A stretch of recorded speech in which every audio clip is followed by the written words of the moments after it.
एक चीज हम लोगों को समझना होगा, जो लोग ये समझ रहा है कि मार्केट बढ़ रहा है मतलब बढ़ता ही जाएगा, और वे लोग जो ये कह रहा है दोबारा कि आगे का पड़ाव 20,000 या 21,000, वे सभी जागते हुए ख्वाब देख रहे हैं। और शेयर मार्केट में जागते हुए ख्वाब देखना कोई अच्छी बात नहीं है। चलिए इसी को लेके एक चर्चा किया जाए।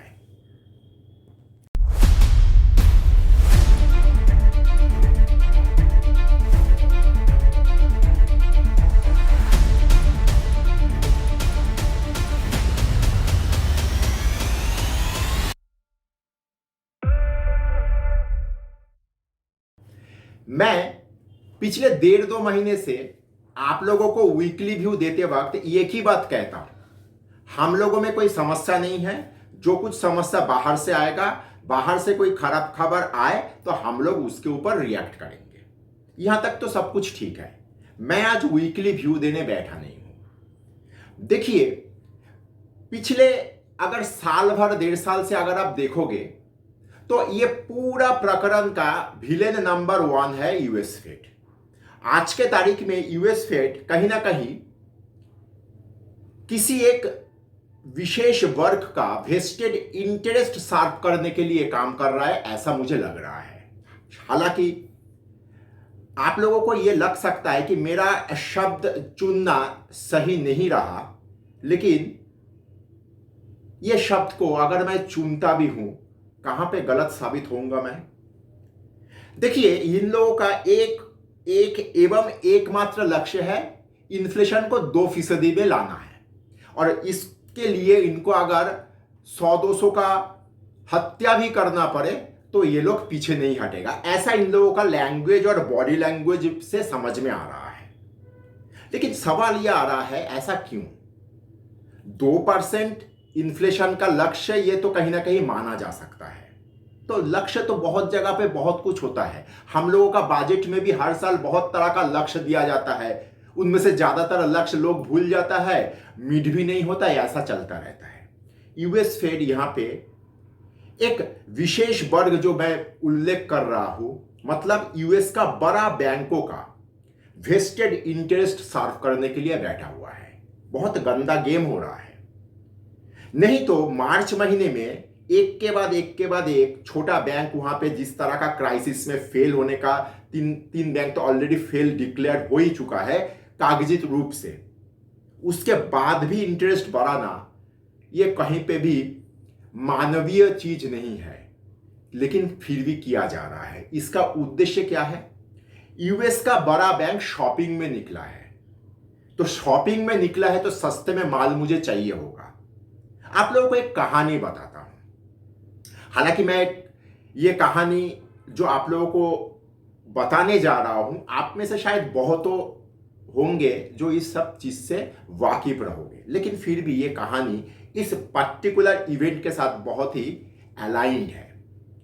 कहते हैं 2008 में लेमन ब्रदर फेल हुआ था, ये हम सब जानते हैं। उसके बाद एक ग्लोबल क्राइसिस दुनिया को अपने ग्रिप में ले लिया था, ये भी हम सब जानते हैं।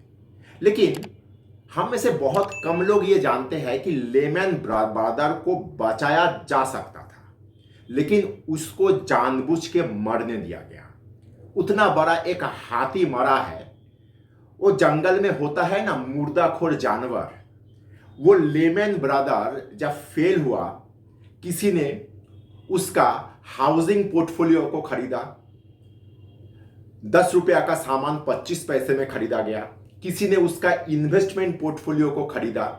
इनफैक्ट उसका इन्वेस्टमेंट पोर्टफोलियो को खरीद के ब्लैक रॉक आज इतना बड़ा ऑर्गेनाइजेशन बन गया।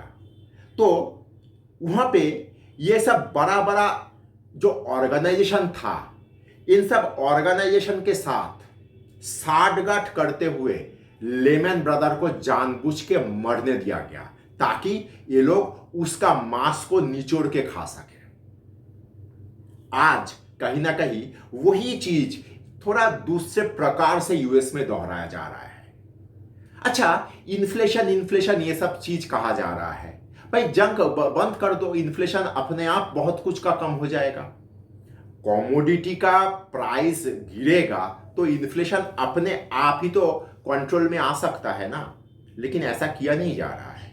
और मजेदार बात देखिए, हम लोग बहुत तरह का मतलब जो समाज वैज्ञानिक है ये लोग कहते हैं टेरर इकोनॉमी। पाकिस्तान, अफगानिस्तान ये सब विषय में जब बात करने बैठते हैं वो लोग ये सब कहते हैं। आज के तारीख में आप लोगों को क्या नहीं लग रहा है पिछले 1-1.5 साल से दुनिया भर में एक वॉर इकोनॉमी डेवलप हो गया है?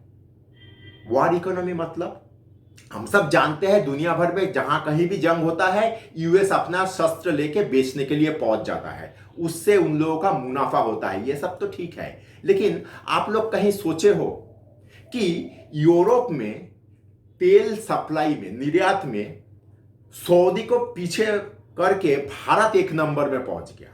भारत में ना तेल जमीन के नीचे है, ना भारत ग्लोबल मानचित्र में एक बड़ा क्रूड प्रोडक्शन देश है। कैसे हो रहा है? रशिया से ले रहा है, रिफाइन कर रहा है, यूरोप में बेच रहा है।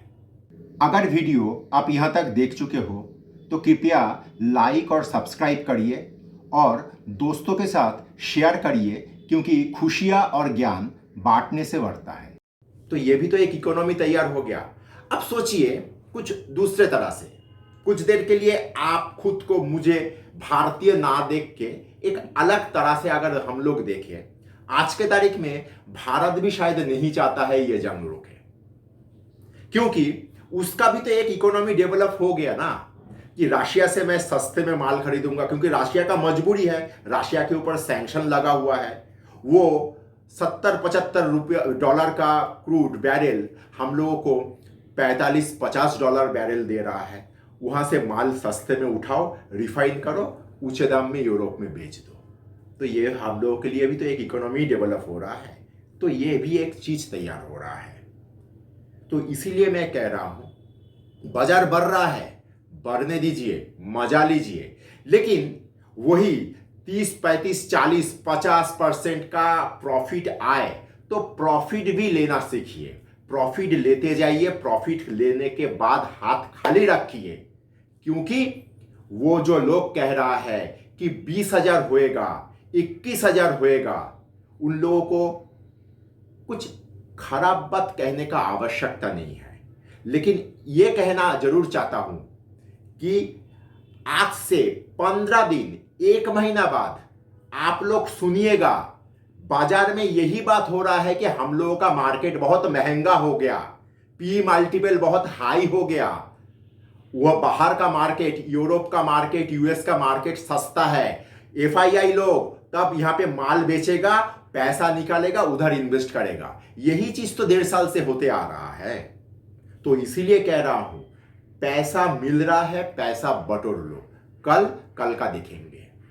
आशा करता हूं, मैं नॉर्मली ये सब इकोनॉमी बेस्ड बात नहीं करना पसंद करता, लेकिन फिर भी आज मुझे कहीं ना कहीं लगा आप लोगों के साथ इस बिंदु में भी थोड़ा बहुत चर्चा कर लेता हूं। धन्यवाद।